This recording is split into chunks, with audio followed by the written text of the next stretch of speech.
Bonjour, je suis Stéphane Lamarque, en charge pour la Fédération Force ouvrière de la communication de tout ce qui touche au domaine de la santé, la sécurité au travail. Je voulais apporter un témoignage et également quelques éléments techniques. Si certains directeurs, certains managers à l'heure actuelle considèrent que quand on est en télétravail, on est entre guillemets en vacances ou déconnecté et qu'il n'y a pas de risque particulier, qu'est-ce qu'ils auraient à se plaindre?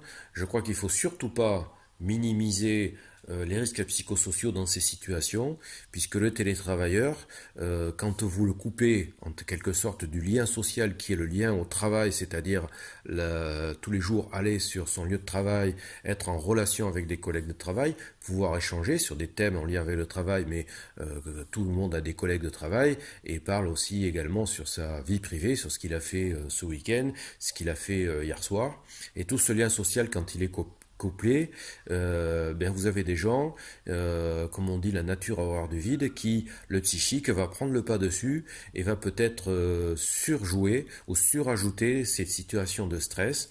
Et c'est pas à minimiser, parce que je rappelle que le stress évolue toujours suivant trois phases. Une première phase qui est une phase d'alarme, je dirais plutôt un phénomène aigu par rapport à une situation donnée. Mais si cette situation donnée, on passe par une deuxième phase qui est de la résistance. C'est-à-dire j'essaye de faire face à un flot de travail trop important, trop de sollicitations. C'est l'exemple type, c'est Charlot dans les temps modernes, qui est sur la chaîne, essaye de suivre mais n'y arrive pas. Et la dernière phase, c'est l'épuisement. Et bien souvent, quand on en arrive à ce stade-là, c'est un peu tard. C'est ce qui amène notamment au burn-out. On n'a plus d'énergie, on ne sait plus faire face. Voilà.